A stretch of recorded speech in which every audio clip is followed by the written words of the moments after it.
Hello, I'm live. There's this awkward pause in between when I click go live and when it actually goes live, which is why I'm always waiting here with my eyes really wide open, waiting for it to tell me it's live. But then it's a little bit darkened for a little while before it actually gets brighter. It's very confusing. It feels like a lot of false starts, and that's why it always starts this way. Hello, Molly. This can't be. You're going to need to just chill, okay? Okay? Hello. I'm going to have her on here for a little while. How are you guys? There are 4 people watching, and there aren't too many questions asked, so we'll see. We'll see. Hopefully I get lots of questions, but we will see. How are you guys who are on the call live? I am curious how many of you, and then also how many of you who are watching the replay, I like to massage her little feet, so she's used to me touching her little paws. How many of you have been using or tried no, this is not, look, there's a whole world out there that I have to pay attention to. How many of you have tried the audio versions of the tools? So 2 weeks ago, 3 weeks ago, it was the breathe and feel audio. It's about like 5 or 6 minutes long. And then this week, there was an audio of the belief release, which is a different version from the way it is in the book. And it's actually the way that I most often used it before, which is just sort of a breathe and feel plus the kind of like trigger of the belief. Very curious if any of you have tried it and how it was, if it was helpful to actually have the designated like 5 to 7 minutes that those audio tools actually are. You guys said, hello, love Molly. Somebody said, hey, this is Montana. Oh, so Montana said, hey, this is Montana on my friend's account. I'm traveling. Oh, cool. Julia said she's great. She's hot. And Montana said that she's been using the audio versions of the tools a lot and that they're super helpful. I'm so glad. She's found that doing a 10-minute lie down and then a breathe and feel is really wonderful. Yay! And really, guys, like one of my goals with the tools was to make them as simple as possible. So it didn't feel like some like kind of convoluted thing. I know that I think the convoluted part is like why to do them in the first place if they're so simple, especially the lie down. Molly, stop. I know you need attention, but my God. For the people who are just listening to the audio, she now thinks that this is like Molly time for her to get lots of attention. I'm so glad that they're helpful. Anybody who's watching this or listening to this and you haven't tried them yet, the purpose of those 2 audio versions is to make it even simpler. So it takes a lot of the extra thinking out of it. The breathe and feel you can just do, and the belief release, all you need to do is come into it with a belief and you can make it as simple as you need. I mean, there are many ways to approach it. You can check your list of limiting beliefs that I hope you've been making when they come up in your brain dump or just as we have discussions in the group, and pick one and then use it as part, plug it into when I say to use the belief in the actual audio. And then Becca said, pet your baby. You'll see, I'll stop petting her and she'll, oh no, maybe we're good. But you can make it, I mean, we can discuss more about limiting beliefs on this call because some of you, it seems really clear, and some of you are like, I can't even think of any limiting beliefs. So I think it might be helpful to give some more examples, but like starting with, I'm not good enough. Like we can make it so basic and really, really kind of general limiting beliefs can cover a lot of territory and maybe bring up a lot more and make us aware of more limiting beliefs that are more specific. You just got your little fingernails cut, your nails cut, and it really hurts when she scratches because they're not like really weirdly sharp, like jagged edges. Kathleen said, I haven't tried them yet. I haven't been as active on the online community the past couple of weeks for a great reason. My eating has almost totally normalized. That's so great, but I need to come back for the support. Well, this is the interesting thing about the Fuck It diet is that it can normalize your eating really quickly. Not for everybody. And everybody kind of comes into this with a different sort of background. Some people have been trying to do intuitive eating for a couple years, and this is like the push into even less worry about like hunger, fullness, etc. Some people are coming straight from 30 years of extreme dieting. And so understandably, it's going to take longer for your eating to normalize. However, that does tend to be one of the first things that happens, whether it takes 3 weeks or 4 months or 7 months. That is the thing that shifts. But then what tends to keep coming up are all of the beliefs about often weight, because even if your eating normalizes, you still have to go out and live in a world that is really triggering when it comes to weight and food sometimes too. Which is why the physical part is first and why the emotional and mental parts come second. Oh, you're so annoying. Okay. If I ever say something in a baby voice or say something mean, I'm probably saying it to my dog. And I'm doing this because I'm realizing that some people listen to an audio of this and aren't watching me having a whole situation with my dog. Julia said, I've noticed that some new TV shows are featuring heavier women as leading actresses. I feel this is progress. Definitely progress.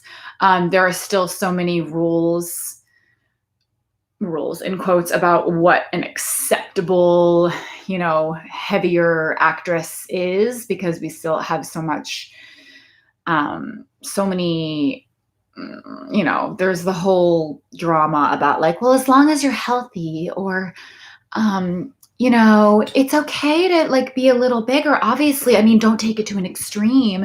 And there are so many misunderstandings about how problematic that is, and how it's just missing an empathy card, and it's also it's misunderstanding how weight works. Like it just doesn't work the way that we've all been taught. So there are still problems and there's still so far to go, but I definitely think that there's a little bit of progress being made, and there is an understanding that only seeing super, super skinny people is super detrimental to people's brains, literally, for us to believe that that is what people look like and what people are supposed to look like and what beauty is. And then there's the whole other conversation about, well, now there's a new acceptable, right? Like it's always like what's acceptable. And so breaking out of that paradigm at all is like the goal, but it's really, really hard to do. It's like that takes a lot of work. Montana said, maybe we could do a limiting belief on the call if there's time. Yes. Let's do that. Becca said, I have a calico cat I pet all the time, so I get it. Yay. So yeah, she's just a very needy little dog. And it's still really hot outside, so there's really only so much that we can do out there. So she's like antsy and bored and, Kathleen says, okay, this is a great example of what I was saying before. Kathleen says, I was doing intuitive eating for 2.5 years, but I couldn't stop obsessing about food and binging until the Fuck It diet, which is why she may have been able to make so much progress to not worrying or thinking about food at all on in week 7, as opposed to the people who are like, oh no, does this mean that I'm not doing something right? I'm still thinking a lot about food. I'm still worrying. I'm still eating a lot of food, blah, blah, blah, blah, blah. So that's really important for me to say, that it can be something that shifts really quickly for people, but people are also coming from different experiences. People have This is a lot newer to some people, and this is sort of just like a little tweak in intuitive eating for other people. So just keep that in mind. And don't let people's successes mean that you're doing something wrong, because honestly, it's still really early on, especially if this is just week 7. Julia said, I still catch myself counting calories once in a while or trying not to exceed a certain amount, but those thoughts have become pretty rare. That's really great. And I think, it was really hard for me to not count in the beginning too, but I did do a reframe where I started trying to make sure that I had enough. And then I started trying to look at it from that perspective, like, oh man, I really haven't had, I started seeing like, and this might be a slippery slope for some people, but I just try to invert the whole thing. So I started seeing, especially from like the Minnesota starvation experiment standpoint, I started seeing like 2,500 as like minimum. There's also a website called the Eating Disorder Institute that used to be called Your Etopia. And the woman puts together a lot of research and shares a lot about the homeodynamic recovery something. I'll look into it better. But basically that it's like a fuck it diet version for very restrictive eating disorders. And I specifically don't work with very restrictive eating disorders, so I don't talk about that very much, but it is a really cool kind of parallel evidence-based way to approach very restrictive eating disorders. But basically they talk about like bare minimums of what is necessary to recover a body that has been not eating enough food. So anyway, I would do a whole reversal and I'd be like, am I getting like the bare minimum, which is more than what diet culture says? And then I would be like, well, I was hungry for way even more today. However, I think it's really, the goal is to get away from counting at all. In the very beginning, if your brain counts, that is an old habit, an old coping mechanism for making sure that you're safe and that you're doing everything right. And it was also really hard for me not to just automatically know how many calories everything I was eating was. But I would do a thing where I'd be lying in bed and I'd be like, oh, I'm still really hungry. And then I would count up the food that I ate and be like, I ate like just right at the bare minimum. Like I'm hungry. So if your brain is going to count automatically, doing the big reframe of like making sure that you're actually getting enough, I think is really a good way to kind of like spin that habit. But then of course the goal, and the less scared you get about all of this, the more that particular habit and coping mechanism will fall away. But in the meanwhile, doing the reframe every time you think about calories and count calories and all that can be really helpful. Same thing with meals. Like it's so interesting to think about how I was trying to make my meal like the smallest amount of calories possible. Whereas now to me, that's just like, I'm going to be hungry. So like thinking like needing it to be, and there are some places where you go where the meal is listed on there and they're trying to make it like or the meal calories are listed on there. And like, I buy these little like pre-made things that have the calories on there. And I always try to get the ones with the most calories because I'm like, then I won't be hungry for as long. So it's that whole reframe of like how much we really need food that can be a helpful part of the process when the world forces you to think about calories because the world talks about calories. And Julia says, good advice. Yay. I'm glad. It is interesting to think about some of the things that I did in the beginning. I mean, like over the first 6 months to a year, I definitely did not jump in with 2 feet. I intended to, I wanted to. I had a really, really strong sense that eating was the answer and that I didn't need to be afraid of getting full. But the brain part of it took a long time to unlearn. It took a long time for me to not be afraid of certain foods. And the intention was there all along, but it really did take deliberate effort and retraining my brain in order to get to a different way of operating. Okay, so as usual, I'm going to go into the group. I'm going to start answering some questions that were asked ahead of time. And if any of you on the call have any specific questions, ask away.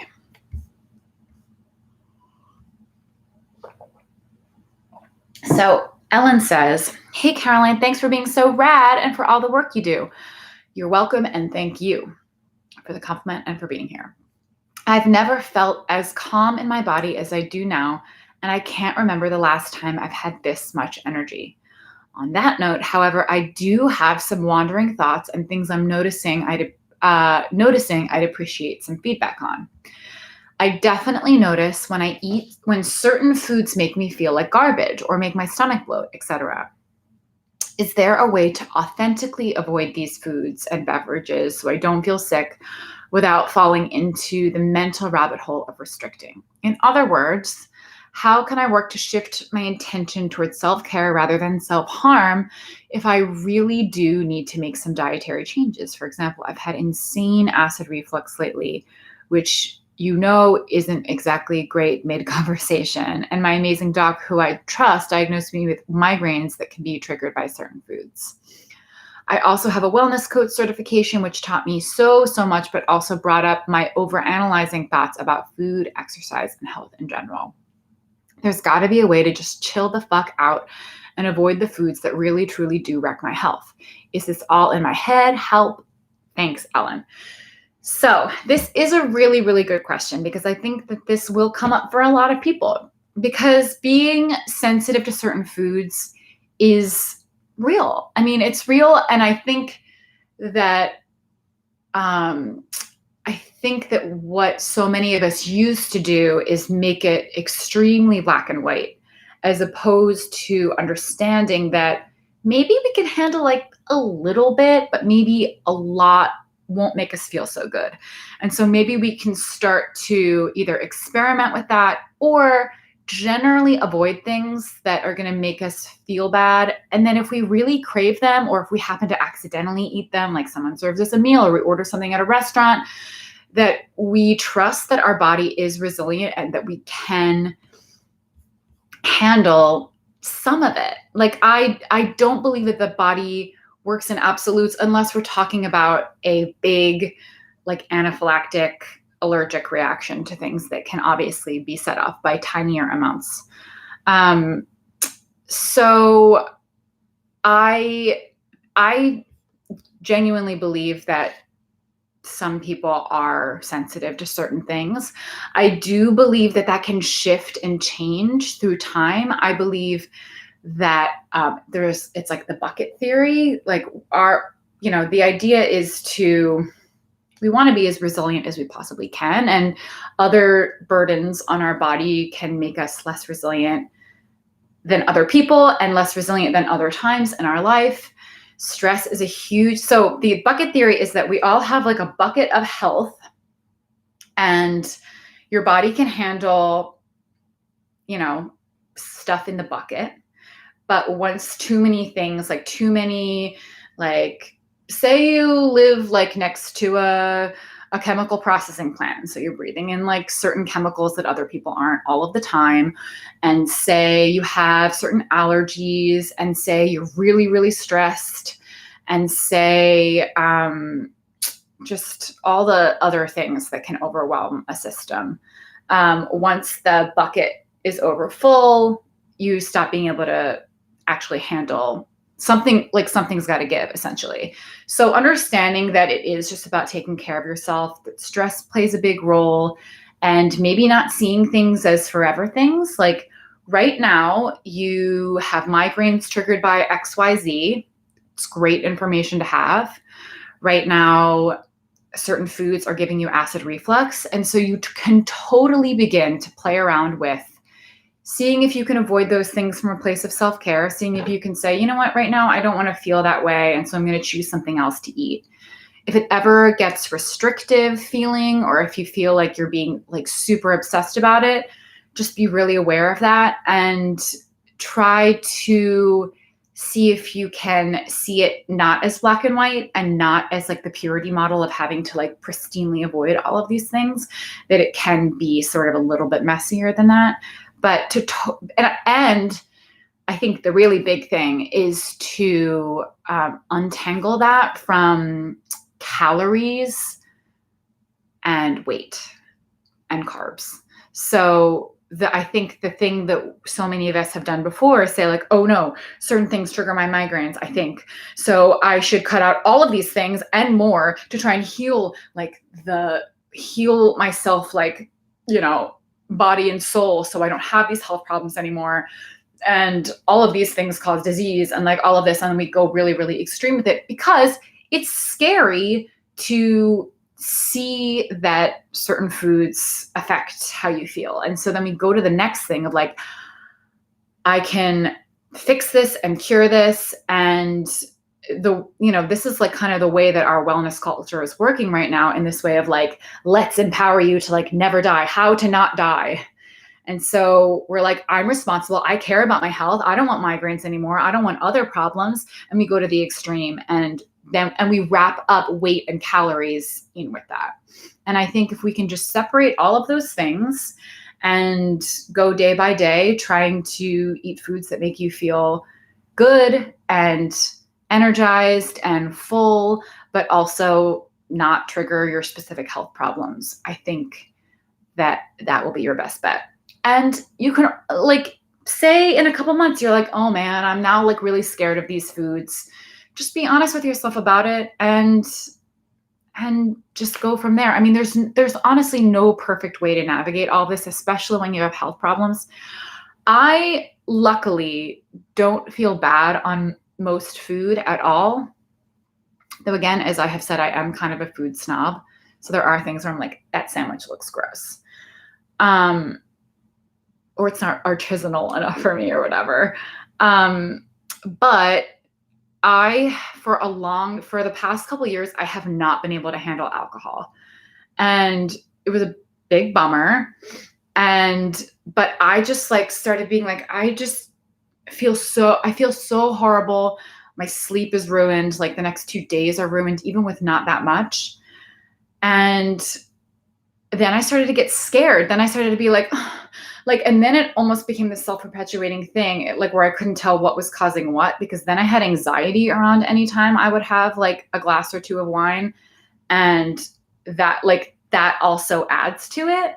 So I had to realize that there was a little like, and alcohol isn't food again, but it is something that's out there that, it's possible to have a healthy relationship with, and that people do. And I want everyone to know, anyone who doesn't have a healthy relationship with alcohol and who's cut it out, like I think that's wonderful and amazing. I went through times when I was like, I feel so much better. Like I might just never drink anything ever again. However, I also think that it was because other health things were going on. And so my body was like, I'm sorry, I can't this is the thing that's just tipping me over. Now I can handle like a little bit just fine. And so looking at it as like, there are phases in our health and in the things that we can handle. Also, once we've been eating a lot more variety for a while, it can help your gut, and which can make you able to handle other things, especially for people who experience a lot of bloating. So it can be sort of a paradoxical thing of like, of course you don't want to eat things that make you feel bad, but sometimes when you have experienced this fuck it diet process for long enough, it can make you able to handle things that you weren't able to handle at the beginning. So there is room for nuance, and I think that could help everyone. Of course, unless you have like a very, very serious allergy, there's not room for nuance there. Then just avoid it. That's self-care. Stay alive, Montana said, since one of my friends started the Fuck It diet, she started carrying a little bottle with antacids, anti-gas, and ibuprofen for potential side effects for certain foods to honor her body and mind while experimenting with new foods, or just foods she's restricted for a long time. And that's the thing, like after you've restricted food for a long time, for instance, there are people who are genuinely lactose intolerant. However, you can also get used to not eating certain foods, and then your body isn't used to producing the enzymes to break them down. So it does take an introductory period for your body to be like, oh, we're eating this now? Okay. And that was me with milk, which I had not eaten milk. I hadn't, and milk was different from cheese because milk had more lactose in it. But I never grew up drinking milk. So when I started eating ice cream at the beginning of the FACA diet, I couldn't handle that much. And then my body got used to it. And now it's like totally fine. I drink cappuccinos literally every day. So you can get, and of course, if you try that and you never get used to it and your body's always reacting, then that's a sign that your body might want less of that. But there is a world where your body does get used to it and then it's fine. Also, I was allergic to Molly. For the first 2 weeks that I had her, I was itchy from head to toe. And I was very, very panicked because I thought it meant that I was going to be itchy for the rest of my life or the rest of her life. And I also thought that I had to get rid of her. I was also very panicked over having a dog in the first place. So it's hard to say how much of that was like affecting my immunity in the first place. But I was allergic to her. She's half poodle, so she's supposed to be hypoallergenic. She is not. She sheds like more than any dog I've ever seen or had because she got Bernese hair.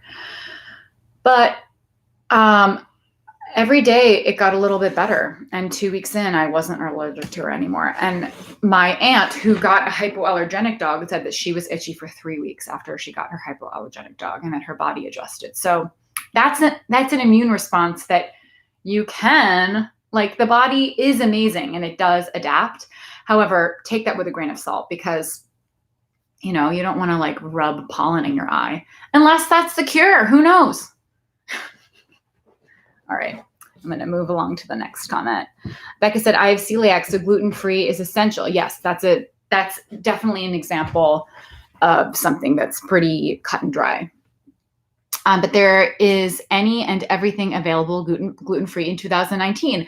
And an amazing thing to note is that people who have a gluten allergy or who are celiac say, you know, it's really, really important that I make sure that I get enough carbs and that I make sure that I am replacing it with food that will give me what, you know, the kind of like calories and nutrients that bread used to, because otherwise I'm not eating enough food, or I'm, you know, like, it is for people who are not in a diet mentality. They're like, oh yeah, it's really important for me to make sure that I get enough food.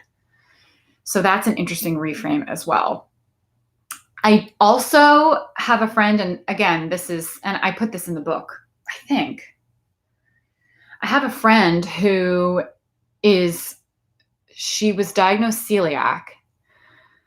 And then I went to go visit her in New York. She and her husband actually switched apartments with me, and I moved into her apartment in Philadelphia. This is like 3.5 years ago. I moved into her apartment in Philadelphia. She moved into my apartment in New York.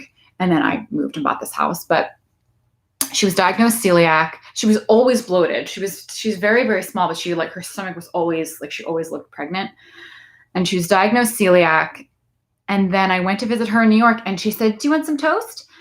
And I said, I thought you were diagnosed celiac like 2 years ago. What are you doing? She said, oh yeah, I can eat some bread, and some bread makes me feel horrible and some bread makes me feel fine, which doesn't really sound like celiac is like an allergy to gluten. And it's like an autoimmune thing. So it's not that it isn't real, but it's very interesting that she's like, well, I actually feel okay on some certain breads, like this particular bread from Whole Foods, I feel fine on. And most other breads, I feel terrible. Strange. I also knew somebody who had a life-threatening peanut allergy who told me that she knew somebody with multiple personality disorder who also had a life-threatening peanut allergy. But when she had certain personalities, like certain like personalities of the multiple personalities, she did not have a peanut allergy, which is just crazy. And there's a lot to unpack there. And the danger of saying these things is like, it's all in your mind, which it's not. It's not, because your mind and your body are so connected, and there are very, very real physical reactions that happen even from stuff that's in your mind. So it's not all in your mind, but there is a crazy, it's just, the body is mysterious, like really mysterious. Daphna asked if this is live and if I started earlier. I don't know if you're watching, like, I don't know if you started from the beginning or something, but this is live and we've been on the call for about a half an hour. It started the normal time at 1 p.m. Eastern time. So Kathleen said, I'm sensitive to dairy, but I just can't see ever giving up dairy, ice cream, butter, etc. Maybe I just need to eat smaller amounts at a time. Smaller amounts at a time. Experiment with lactaid. Then you'll be able to, you can compare that to regular and see if it's the lactose. Then you know that you can take lactaid pills or buy lactaid products, and experiment with that A2 milk or something, because there's like one cow that produces milk that has a different kind of protein. And so some people are sensitive to the A1 protein that most cows have, but can handle the A2. So that's like a whole new thing. There's like a commercial where someone's like, I thought I was lactose intolerant, but turns out I just couldn't handle a certain protein and, found in most milks. And I accept this commercial because it's not a diet commercial, and it's a real thing. Some people really are sensitive to A1. So you can, I don't know how easy that is to find, but you can definitely experiment with that. Julia said, I had a fear food as part of my breakfast this morning. Peanut butter, major win.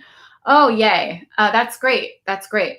Peanut butter was something that I used to eat like a whole jar of and then feel horrible. And that was back in high school. So I know that it can be a scary food for a lot of people. Sorry, my brain just short-circuited there. I was thinking of all the people who are like, peanut butter's fine. It's so relative. People have so many different and conflicting beliefs about what's healthy and what's not based on whatever fad diet got into their brain. So it's really fascinating to me.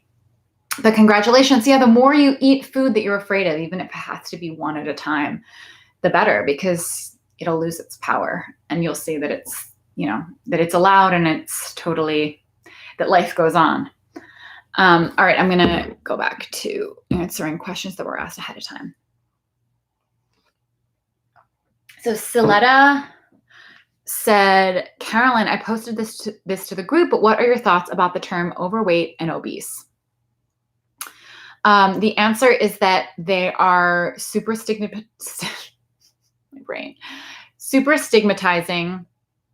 They are inherently fat phobic, because for the word overweight, it's assuming it exists because it assumes that there is a right weight to be and that certain bodies are over that weight. Also, as the book talks about how BMI is relatively arbitrary, and that the cutoff points were changed arbitrarily. So what didn't used to be overweight is now considered overweight, and same with obese. It literally shifted down just to make the cutoffs be more pleasing and make more be able to be like a 5 as opposed to a 7. So super arbitrary based on literally nothing. And then the studies that are done, there are a couple studies, and I have them saved because people always ask me, and I'll find them and hopefully post them into the group. But there are studies, a couple studies showed that the overweight BMI category had the lowest mortality out of all of the different BMI ranges. Meaning the assumption, of course, the unspoken assumption is that normal is good and healthy. And if you're overweight or in the obese categories, there's something horribly wrong and it's unhealthy. And it's just not true. So yeah, I think that they're super problematic because it holds a it holds a judgment in the word itself. And then the term obese, first of all, it's a medicalized term. So it's something that they use in BMI. It's something that is based on the Latin word that means to eat yourself fat. So there's an assumption that you've done this to yourself in the first place, which, as we know, that's not necessarily how it works. Most often is not how it works. And yeah, I don't think that there's any world where those terms or BMI at all is helpful, which is why in the book I explain why in the book I use the word fat, even though I know that there are people who are still uncomfortable with that term because it's so often used in a derogatory way. But you know, there are lots of other words like plus size and curvy and bigger bodied, larger bodied that are like, it just, everyone has a different, you know, reading from the perspective of fat people and fat activists, everybody has a different like emotional reaction to certain words, because there are even people who are like, well, those are euphemisms because we're like afraid of the body type fat. And so we have to like soften it and make it sound like more acceptable, which is why so many fat activists just want to reclaim the word as a neutral descriptor. However, the word is often used in a judgmental way because we just generally have a cultural judgment and assumption about fat and the word fat and fat people. So it's all very loaded, but that is the reason that I use the word fat. But that doesn't mean that everybody, that, you know, people want to be called it, because there's, you know, there's a lot of trauma that can come along with that too. I'm going to check. Okay. Next question is from Zoe. And she said, my question kind of dittos Ellen's. Certain foods make me feel bloated and windy and generally gross. Any tips on self-care in this arena? It's hard again. And because I do know, Zoe, that you are in the very, very, very beginning, it can be just your digestive system getting used to certain foods and getting used to more food and sort of doing an adjustment.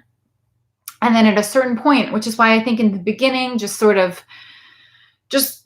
keep going and see if it evens out. And then if it doesn't, if you still feel super bloated, like a couple months down the line, then you can start to experiment with what foods are making me feel this way and begin to just see if you can see if and when you want to choose other foods when you don't feel like feeling that way. But I think in the beginning, it's a really hard thing to start to even make like gentle rules around, because it can feel like restriction in the beginning. And there's a world where it really is your body just getting used to new foods. And so it might be helpful for you to just see if anything shifts as you keep going. So I hope that that's helpful for you and for anyone else who's kind of in the beginning and experiencing a similar thing. And then Zoe also asks, I have a query that I think you may have answered before. Apologies. I'm definitely still in full overeating swing. And I want to put out there that overeating, just like overweight, is it's arbitrary, and it's based on the assumption that we're supposed to be a certain size and B, eating a certain amount. And the reason that I put, the reason in the book I talk about the famine and the Minnesota starvation experiment is to try and frame, or try and reframe what we see of as eating too much, because so many people who are trying to come out of the diet binge cycle are so scared by how much food they're hungry for and how much food they're eating. And they think this can't possibly be right, which either makes them binge even more because they're like, I'm going to have to stop this soon. And there's like a whole panic meltdown, or it makes you go back on a diet and never get out of the cycle because you've convinced yourself that you are the one true food addict, or you are a food addict. And so therefore you can't trust yourself around food. It's why I talk about the famine. It's why I talk about the Minnesota starvation experiment. And so if you're really, really hungry or eating a lot of food right now, it's still extremely normal. It's really really normal. It's a normal response to restricting for so long. Now, if you're saying that you're overeating because you're stuffing yourself uncomfortable, that's also still really normal in the beginning. But the thing that can make that last way longer than just the normal period. So if you're still like uncomfortably full in a couple months, it's most likely because of mental restriction and the, oh no, no, no, no, no, no, I shouldn't be doing this. I shouldn't be doing this, and panic. And that inherently leads to binging. As opposed to just like eating a little bit fast, maybe getting a little overfull and just like breathe, feel, move on with your day. That is how to just keep moving through this and getting to that place. And maybe people on the call can share, or maybe people in the group can share that that is something that begins to just fall away, a couple weeks to a couple months in, where people have said, I was just sort of like nervous eating and eating until I was kind of overfull, and I was a little nervous that wasn't right, but I just kind of trusted it and kept going. And eventually I just found that I wasn't doing that anymore, and I wasn't as nervous around food, and I wasn't, scary hungry, and I wasn't irrationally hungry. So a couple ways to look at this. It is a completely normal physical and kind of mental part of the beginning of this process, because the body is sort of in this feed me panic stage, and the mind is sort of in this feed me panic stage. And so the more you can trust it, the more that those things will normalize pretty quickly. Because you said, will this stage ever end? Have definitely had fleeting moments this week of, I'm the only person this won't work for. And then she says, kisses to Molly, who is now lying on the floor. Thank God. So it will end. It really, really will. And you don't need to do anything to make it end except to focus on the tools, because the tools are all meant to give you a chance to get back into your body and just trust, and to work out what's going on in your mind, and then to get back into your body, and then to work out what's going in your mind. And that is why the tools exist. And they are the simplest versions of getting back into your body and working out what's in your mind that I could possibly distill. And so I think it would be really, really difficult to do the breathe and feel, to focus on feeling emotions, to work through what's in your mind, to identify limiting beliefs, to then getting back into your body, to being really honest about what's going on, to taking away rules around food, letting yourself eat, going through that process, and never get anywhere. And to be like, I'm still just like a mess around food a year in. I think that's extremely rare. And I think it's not that there won't still be things to work through, of course, but that things really will shift, and that those are the ways to be really honest with what's going on, and to be willing to both eat and feel. Again, it really comes down to that. And again, that's why the book is set up the way that it is. Is that helpful? Let me go back to the call and see what people are saying.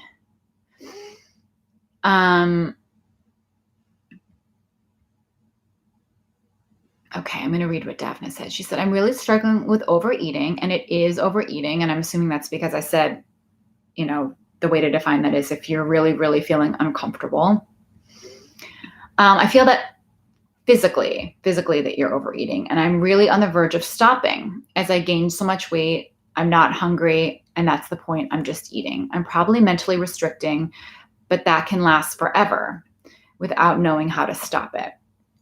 Daphne, can you remind me again how long you've been doing this? Is this week 7? Because it is important to point out that it is pretty early on. Like if you look at the history of how long you've been dieting and had diet mentality and had a certain relationship with your body, 7 weeks in is not that long to be in the process of trying to refeed your body and kind of going through both the physical and the mental pieces of this. You said, I still haven't done the brain dump. I think I'm very reluctant to delve into my feelings and problems. I just think putting it on paper will not entangle anything. Just show me what I am, and then what?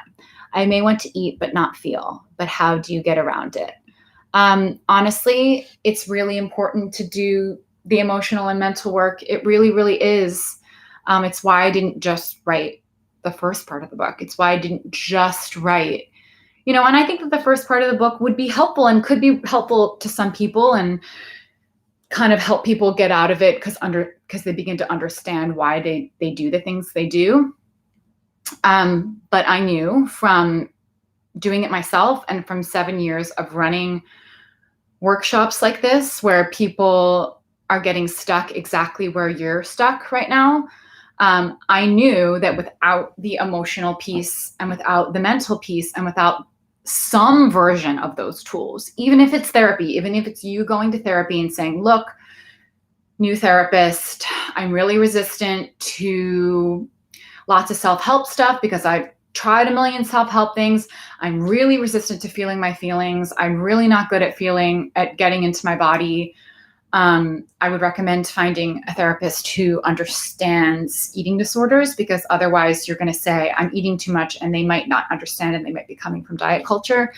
But whatever it takes for you to get the support that you need to help you actually do the work to begin to feel and to begin to work through the way that your mind is working, whether that's the tools or whether, I don't know if you're in therapy, but I really think that everybody should be, because most people need the accountability to really do it. There are people who will be like, you know what, I was able to use these tools and I'm great.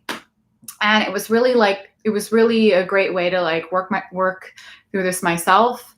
But I think more often than not, especially if you're as resistant as you are to feeling and to looking at the way your mind is working, you need extra support. And I think that's pretty normal, actually. I think it's pretty common, and there's nothing wrong with that. So then you said you have been doing this for 7 weeks, but you have really not been dieting for years now. Not really. But I will probably call what you've done dieting. I mean, like we can say that we haven't been on a diet, but we have a million rules and fears about our body, and that, that's acting as a diet. I totally understand. I understand that it's overwhelming and scary, and it's like opening up Pandora's box, and it feels like it will, there's a reason why I say in the book that we fear that it will destroy us. Like, we fear that facing the things we think and feel, and even the raw feelings themselves, have the power to just take over and ruin our lives. And that's how intensely so many of us avoid our emotions, because we believe that feeling it will be so uncomfortable and so all-encompassing, and maybe we'll just never stop feeling. Because that's how it feels when we start feeling, and that's also how it feels when we start eating. So there really are parallels there, but they also affect each other. So I think I don't think it's that abnormal. I mean, I think that there are enough people who start this process and they're like, I don't really want to go through this process. I don't know if I want to do all the stuff that you tell me to do. And I kind of get where you're coming from. They're saying that to me. I kind of understand why, but like, I don't really see how it's going to help me, and I don't really want to do it. And it seems too, like, I just don't like it. I'm uncomfortable with it. And can I just do half of it? And those people usually have to sit with where they are, and either they stop. Oh my God. Stop. Somebody just delivered probably toilet paper to me. Molly, stop.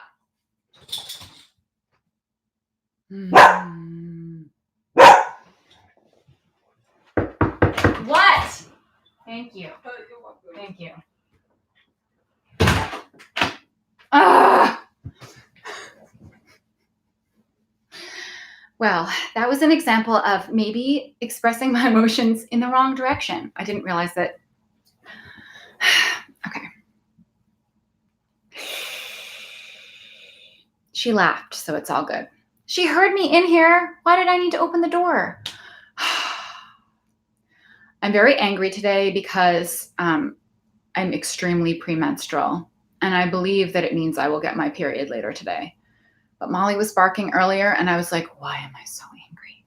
So hormones definitely can affect our bodies, emotions, mental state, and that's where I am right now. But let's get back to you and talk about what it's like to, so that even like one of the things with emotions is that if you don't feel them, they will find their way out, and or they will like sabotage or constantly ask for distraction so you don't have to feel them, which is often what people do with many different vices. Basically, what I want to say is I understand, and you aren't broken. You aren't somebody who this will never ever work for. You're not the one true food addict who will never get through it, but you may need more support. And I really do think that the emotional and the mental parts are really, really important parts of this process. And again, different people have different, like, basically different ratios of how these things have affected them. So it is possible that some people, or you, Daphna, have way more of the emotional and mental like stuff. And so it's really, really hard to find any shift in your eating, and that you like before you notice any shifts at all to actually begin the work on the emotional and the mental pieces. I'm going to go back up because people were writing things in between, but I was trying to keep that thought process of Daphna's. Julia said, I saw some pictures from a few years ago when I was X pounds lighter. It took a lot of mental, emotional strength to ignore certain thoughts. I'm just laughing that I yelled at the person knocking on my door. Okay. Yes. Well, yes. So this is an example of, as we go through our lives, it's really hard to avoid things that will make us face the way that our minds work around specifically weight, mostly weight, because most people diet because of their beliefs about weight. So that's an example of, that's basically going to bring up thoughts and emotions. And in that moment is when you notice, what is the belief under here? And the belief is, I was happier then. That's the way I should look. If I just dieted, maybe I could be like that again. I really was happier then. And those are limiting beliefs. So in those moments of stress and panic, in those moments that are being triggered, the gift is that we can use that to identify beliefs that are lurking that maybe we weren't aware of until we had that stressful triggering moment. Kathleen said, when I started intuitive eating, I ate a lot of shitty foods and gained weight. Once I got over the thrill of being allowed to eat what I wanted, and the Fuck It diet taught me to truly let go of restriction, my overeating lessened. I believe, and then she, in a different comment, she says, I believe in therapy. I was in therapy for 15 years and have a clinical psych degree, but no therapist ever taught me to breathe and feel and breathe. And that has been life-changing. I also started to think and breathe. Yeah, and think and breathe is, I think, just another kind of like softer version of the belief release. It's like, how can I access the feelings and emotions that are attached to these thoughts that I have, and actually begin to process them, as opposed to just staying up in my mind and like overthinking things to death, which is what we tend to do because we think that feeling is too painful and that it makes us kind of face stuff even more. But actually, the paradox is it allows things to kind of run their course. So Daphne said, but if I feel them, what do I do with it then? I feel angry towards my husband. I feel I'm resentful towards my son, his son. I do acknowledge these feelings and others, but what do I do with it? So I'm going to finish what she said so I make sure that I am actually addressing. Well, no, that stands alone. There is a magic in just feeling, because if you imagine it, that it basically has like a form, and if you just kind of like, if you just feel the very beginning of it and you're like, great, I'm angry, and then we kind of like go into shutdown mode and we either lash out like really quickly and then we like don't let ourselves really feel it and process it, but we just sort of like are in reactive mode, and then we like don't want to feel it, and so we do any of our vices, and we're up in the overthinking of the mind. Then that anger, say, let's use the example of anger, that anger is still there, and it's going to keep like flaring out and affecting things, and you're going to be like, I'm just an angry person, like I know I'm angry, I'm in touch with it, but meanwhile you're not actually feeling it, like truly like letting it move through you, which is what the point of the breathe and feel is, and which is why I explain things from that like energetic trauma perspective. And that when you do allow yourself to feel what it actually feels like in your body, to just sit with that, it actually dissipates. Like it moves through you and you process it out. So you might still then, I mean, like, also a good therapist would help you figure out, well, what do I actually need to do about this? So there's the actual feeling of the actual emotion, and then there's does this mean that I need to set boundaries? Do I need to be a better communicator? Or did processing that actually help get me to a neutral place? That is why feeling is so important, because if you don't feel it, you don't process it, and it sits there and it runs the show. And then we believe that we're just a person who's angry. So if I feel it even more, then I'm just going to give in to that person who's angry. And that's not actually how emotions work.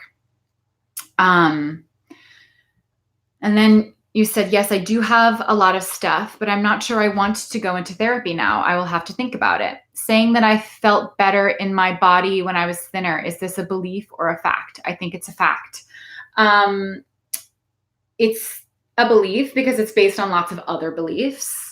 It can also feel like it was a fact because actually at the time because of other beliefs, you felt more confident in your body. But I guess a better belief is everything was better then, or I was happier then, because if it relies on very conditional beliefs about your worth and your body and your eating, and, restrictive eating things come along with it, most people realize that there were a lot of really horrible things and a lot of really horrible beliefs about your body that were going on then too. But it's easy to kind of glorify that time because we sort of just remember the euphoria, especially if we're really frustrated over it right now. That being said, I mean, I genuinely think that sometimes people need to go back on a diet just to either prove to themselves that, that it backfires really quickly, or that they really weren't happier, or, some people, and this is going to sound pretty controversial, but some people don't want to get over their disordered eating. And I can't force people to choose this over that, because this is hard in its own way. I think that there are a lot of way more life-affirming, health-affirming benefits to this life. Clearly, I've chosen it. I teach it. I believe in it. But, I'm not going to argue with people who are like, I would rather deal with those issues than these issues. I mean, far be it for me to say. However, there is, I think, an obligation that I have to protect the people in here who are committing to this and trying to choose this as the way to go forward, because of all of the the horrible experiences and the, the disordered patterns of dieting. Claudia says, the good old days weren't really. I think we have selective memory sometimes when going through a tough time, and so much compassion for those feelings. I have them too. And there was something that brought you here. I mean, there was something that was wrong enough with the way that you were operating that brought you here. And I think getting back to that can be really helpful. I mean, alone, that's why the brain dump exists. And that's why the writing exercises exist, to help you remember why you're here, to help you clear through all of the stuff that are, that is in the way, and really focus on what's going to pull you forward and why you're doing this in the first place. So, I've said from the beginning, it really is important. And you have asked from the beginning, Daphne, if you can just kind of like not do all the writing prompts and not do all the tools. And my answer from the beginning was, I don't think that's a good idea, because they exist for a reason, especially because you can't, you and other people, of course, come into the program saying, I'm nervous about this, this, and this. These are all the things that are going wrong. And these are all the things that are making me believe that this isn't working. And this is my nervous reaction. And this is, all of this. And the answer is that's why that's why the tools and the prompts are there. It's literally why. It's the purpose for them. And I do believe that they help. In the very least, they give a little bit more clarity.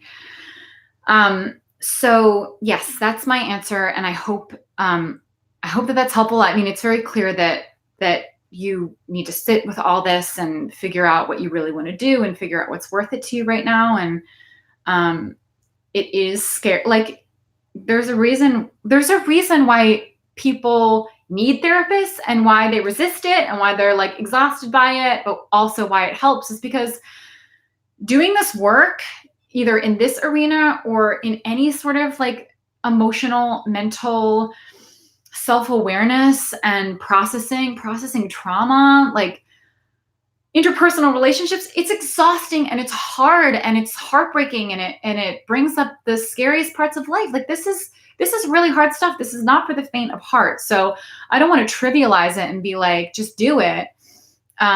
Because it is hard. It's hard, and it's different levels of hard for different people for different reasons. But it does help, and I just like I feel like I need to restate. There's a reason why the book wasn't just why diets don't work and like stop restricting, and that it wasn't just like the why and the physical part, why and the how being the physical part. And I could have, because that answers like a chunk of it, right? It's like the reason that diets don't work, what happens to your body, all of our beliefs that come from diet culture and weight loss companies and all of this, and then stop restricting and it'll help a lot. But I know, because I've experienced it myself and I've done this a million times, that people get stuck on the emotional eating piece, feeling emotions in the first place, being willing to feel the body, actually what it feels like in our body, and all of the beliefs that we have, and then how those two things affect each other. Like, that's just, I know that without that, people would be like, but I'm freaking out and I don't know what to do. And that's the hard part. Montana said, I remember having a lot more confidence in my body when I was dieting and thin. There are lots of societal benefits and privileges to being in a small body, but I was overall very miserable and isolated. Yes, that's a great way of putting it. Yeah. Again, there's a reason why we're all so afraid. Like, there is a reason. So part of it is irrational and based on kind of us blowing out of proportion the beliefs that we have and the things that we've been taught and buying into diet culture. But there is the very real social currency of being in a smaller body and getting that praise and people leaving you alone and just not even having to bump up against all of that stuff. So that's an important thing to call out as well. And Claudia said that they help so much, meaning the tools. I'm really, really glad to hear that. And again, I do understand reading the book and being like, I'll try that, but I don't really want to try that. And maybe this seems pointless. Like, I understand. And I really tried to put them into context to explain why they exist, but I also understand that maybe those explanations missed some people in some ways. Montana says there was always the fear that I would gain weight and lose those privileges. Living in that kind of fear is not fun. Lauren said, I'm just joining. I'm on a trip and been taking pictures, definitely struggling with liking myself in them. Daphne said, I very much relate to what you say. I never thought I was happier thinner or that everything was good. I was never illusioned, but I wasn't more miserable either. I felt better in my body, and then it cuts off. And she said, but I know very well this fear of getting fat. This is something strong, but it exists now too, although a bit less. I am already fat, so how much fatter I could get. I don't know how to answer that question, but I empathize, again, just like we've been saying, that it's hard because of the culture that we live in and all of the things. It's not like we can isolate ourselves. It's really important to have a community, but we are constantly faced with basically our biggest fears all of the time.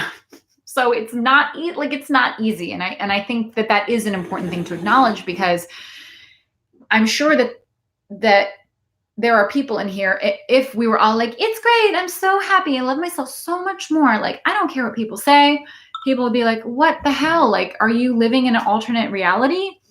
And, I think that it's really important to call out how overwhelming it can feel. And not only is it everywhere, but it runs really deep in our own personal, experiences, like often from childhood. So it's hard. It's really hard. It really is.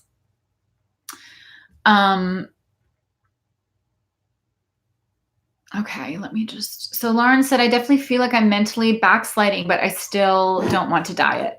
So this might be a good opportunity to reiterate what I said last week. And somebody asked a question about why is everyone freaking out now, and why am I freaking out so much now? Not me, but the person who was asking the question. Is there something about this marker that actually makes things harder? And it is maybe something that I will relook into if I continue to do things in an 8-week structure, because it's possible for maybe some of the people in the group to, after 8 weeks, to be like, wow, that was a big shift. Like, I'm so glad that I was able to work through some stuff, and I feel a little bit better with my eating, and I feel some things have changed, and I was able to connect with people over this, and I'm trying to fit the tools into my life. I have some limiting beliefs I'm aware of. And there are other people who will be like, I feel worse at 8 weeks. I hate this. Is this was this worth it? And it's because that everyone has a different timeline. And depending on your past experience with diets, 8 weeks could be like you getting to the oh God, what have I done? And that is, again, why the emotional and the mental parts are in there, because that's the next part. The next part is, okay, so what is really going on in my mind and heart and body? And how can I truly begin to work through those things? It's hard. And I just want to empathize with that. And, this group is still going to be around. And so I really hope that as we go on past the 8 weeks, we can continue talking and sharing and supporting. And again, it's literally not supposed to be done and healed in 8 weeks. So I think that's also important to say. Becca said, I'm going to admit that restricting and trying to manipulate food and medications and over-exercising literally landed me near dead at one time. The Fuck It diet rules in my life.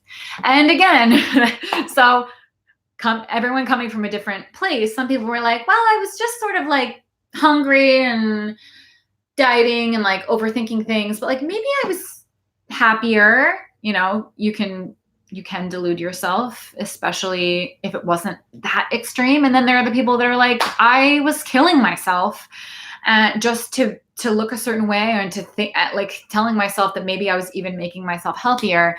And so there's a great relief on the fuck it diet. But again, everybody is coming from a different place with different baggage and different beliefs and different experiences within diet culture. So it makes sense that people are having different experiences, timelines, and different things to unpack at different rates. And again, it's why I did not put a timeline in the book. I didn't even say this will take a year. I was like, I don't know how long this is going to take, because it takes a different amount of time for everybody. Because if I'd said, maybe this will take a year, people would be like, like it's not going fast enough for me. Kathleen said, Janine Roth taught me that diets don't work, but they never taught me to process my emotions. And that piece is crucial. I totally, totally agree, because, and I read every book that Janine Roth wrote in like a 4-month period of time. I feel like there was a lot of focus on not eating your emotions in Janine Roth. So then I think that's my memory. I also admit that I like put together Janine Roth and intuitive eating in my mind, and I haven't even ever fully separated them.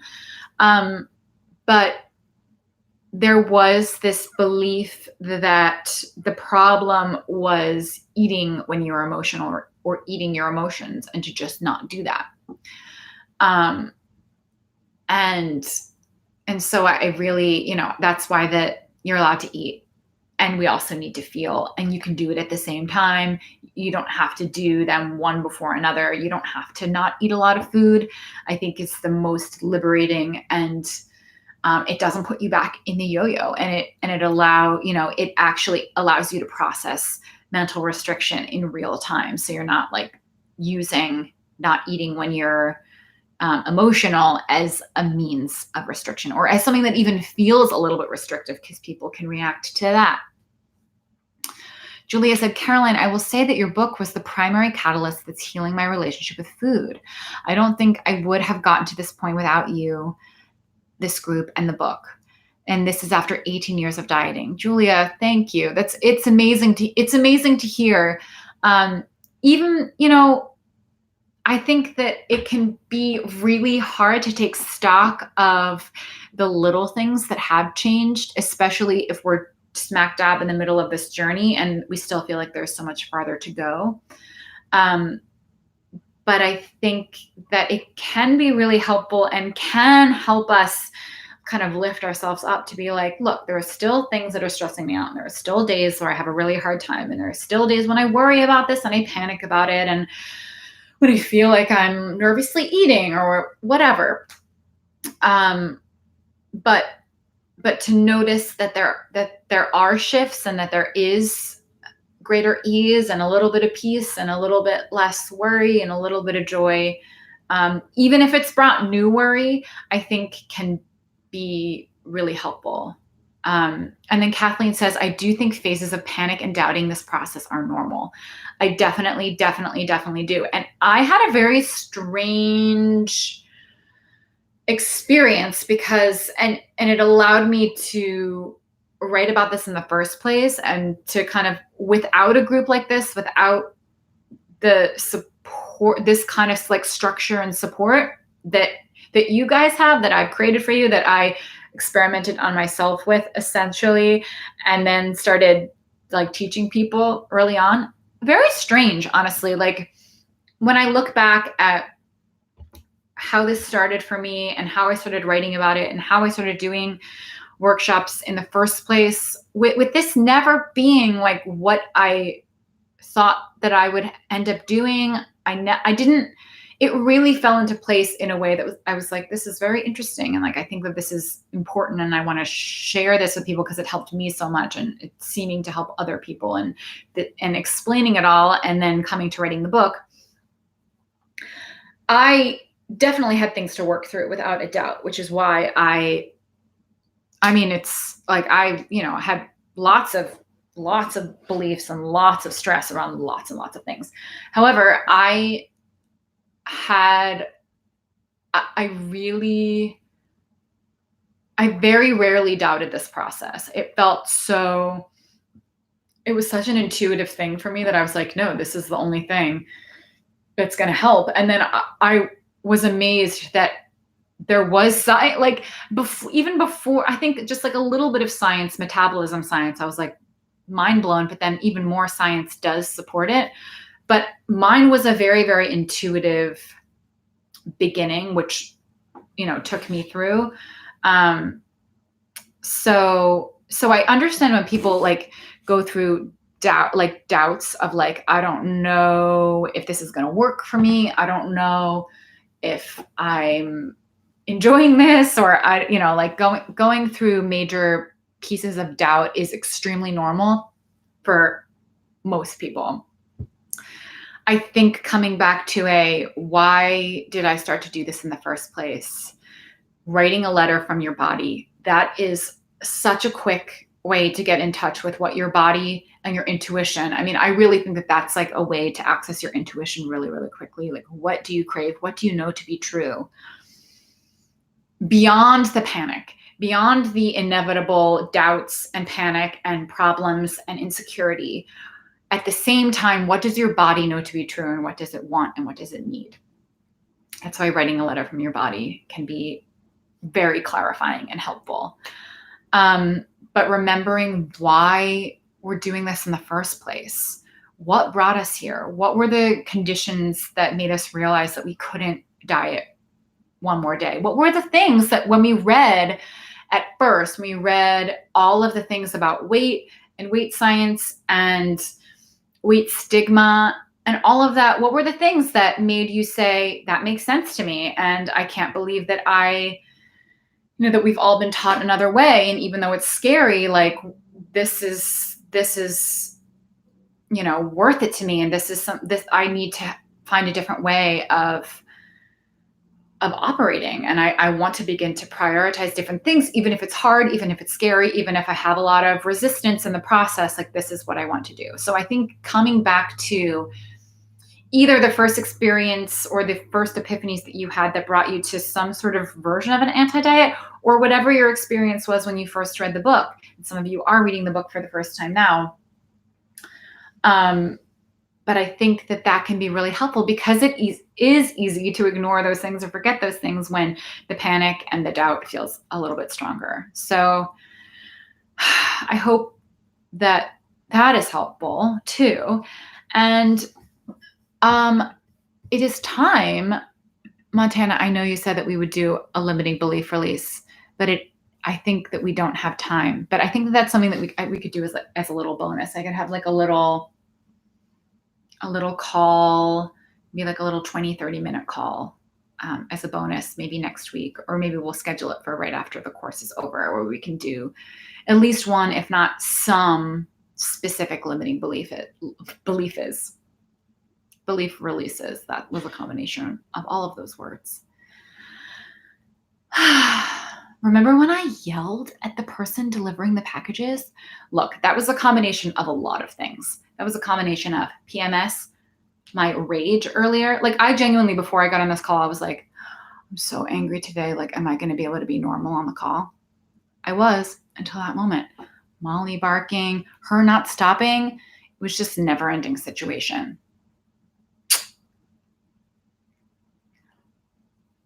I don't condone it, but it's okay. I imagined that it was a man too, which is why I yelled, and then it was a woman delivering packages. It's fine. Do we have any more questions before we go off? Julia says, overeating or binging would almost always follow any diet I tried. Seeing this pattern made me rethink everything. And when people have their major doubts and they're like, maybe I'll just like restrict a little bit next week, or maybe I'll just like cut out this thing, very, very, very quickly, people notice how they go back into a very, very food fixated, food addicted, overeating state. And which is why I say, you know, if you need to restrict a little bit or go on a diet just to see how quickly it can like trigger your brain into that state and your body, and that they're really working together, it can be really helpful to see. It can be really helpful to see how quickly our whole relationship with food and our like hormonal fixation on food can change just from saying, I'm not going to eat that many carbs tomorrow or this week or whatever. I don't recommend it, but I recommend it. Do you know what I mean? All right. Any last questions or thoughts before we go into this final week? And this next week is all about, and I actually really think that, I mean, as I say in the book, I think that all of the different sections there could be books where they're totally reordered, and that you could make a case for having all of the emotional and mental and what do I really want to be doing stuff coming before the physical.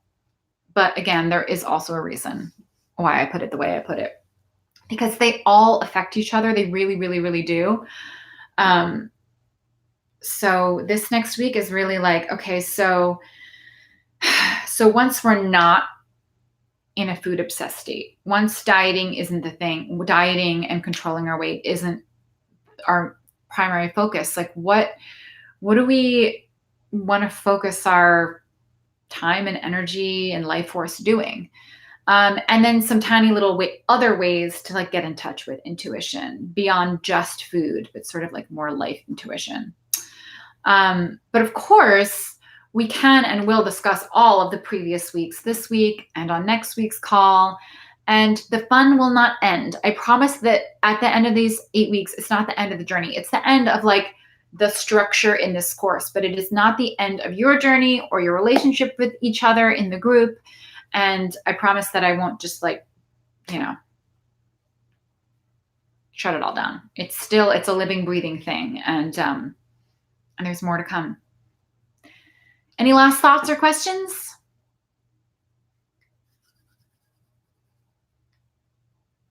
I can't believe I yelled at that lady.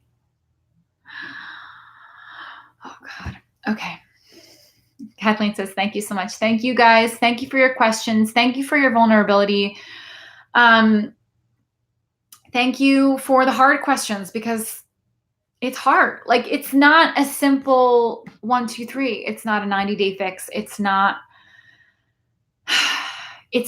simple or straightforward. As much as I try to, Montana said it's funny that I yelled. I can't wait to watch it back. Oh God. What did I say? What do you want? I don't even know what I said. I don't think being mean is funny. Okay. But it was just a stressful situation. I was stressed. But I was also stressed because I was on a call, but you would think that would have made me a little bit calmer.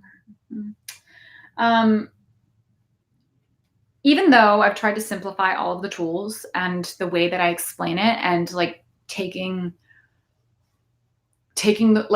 the simplicity and like the rule being there are no rules, that doesn't mean that it is simple. It is very hard.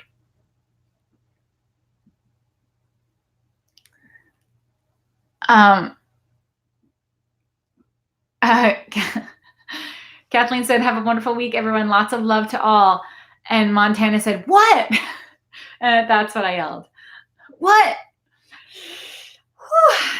Anyway, thank you for this call. I needed this today. Thank you to everyone who's live. As always, it's wonderful to have people on here asking questions live. Thank you to the people who asked questions ahead of time. It's also wonderful.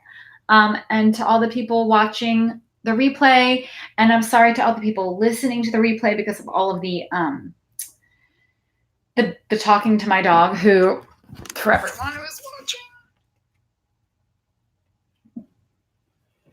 All right, guys, thank you. Natalia, you said that would be great to add to that. What do you mean? What would be great to add to what? Oh, I want to know. I'm going to wait until I hear and then I'll sign off. Maybe I missed something.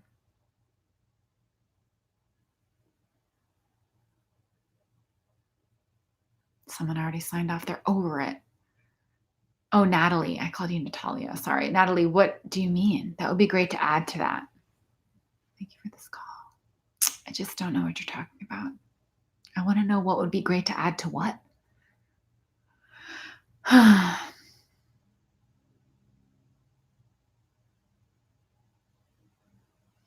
just don't know.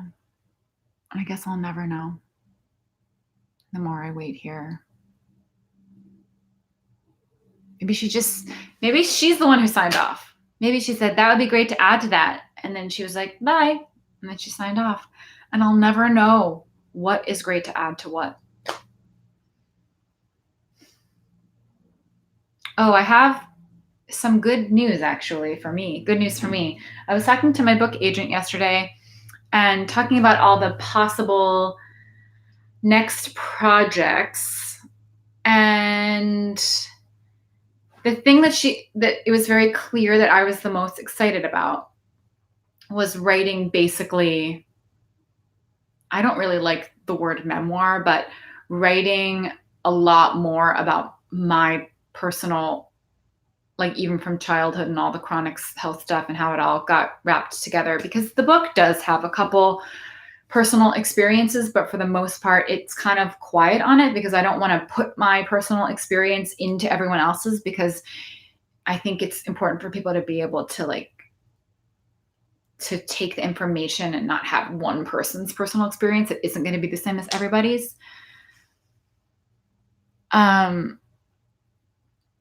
And so and it's going to be like kind of humorous, sort of like, I mean, it's not going to be like a self-help-ish book like the Fuck It Diet, but it will have elements of that. And it will be like, if this is the Fuck It Diet, if we're doing a Venn diagram and this is the Fuck It Diet, it's going to like overlap, but also just like have way more context. And I really like, it's the thing that's the scariest to me, but it's actually my first love. Like that's what I liked. That's like the kind of style that I liked writing in. And it's like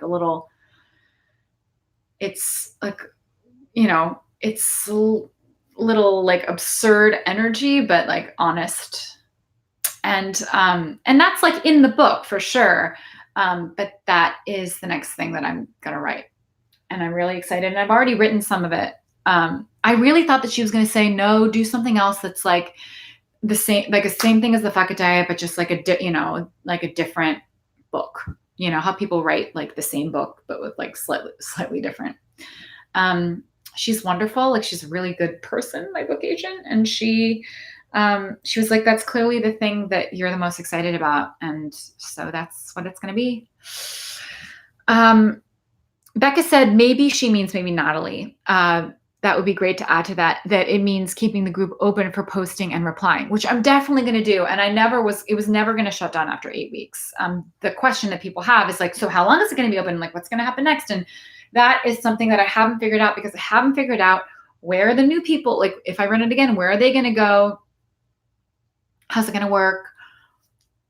There's like a new tier. There's like another tier of Mighty Networks where you can pay more per month, me pay more per month, and like actually run courses that'll have it like organized as a course, as opposed to this kind of like backwards way that I did it with topics being the weeks and everything. So I'm going to need to play around with that. And like, how does that work with the current group that we have? And because I don't want a million different groups where people are having a million different conversations in different groups. Like I just need to organize it. So I promise that I will figure it out, and that it will be good. And Montana said, will you do a survey at the end for feedback? Yes. I already created the thing. So maybe I'll share that. I don't want to like jump the gun and share it this week. Maybe I'll share it right at the end of next week. I want to hear all feedback that can help me make it better. So yes, for sure. And Natalie said, thank you. So I'm assuming that is what she was talking about. The group. Okay. Thank you. Thank you for your time and for your bravery and for your wonderful questions. Molly, will you say goodbye? Okay, bye guys. Thank you. I'll talk to you soon.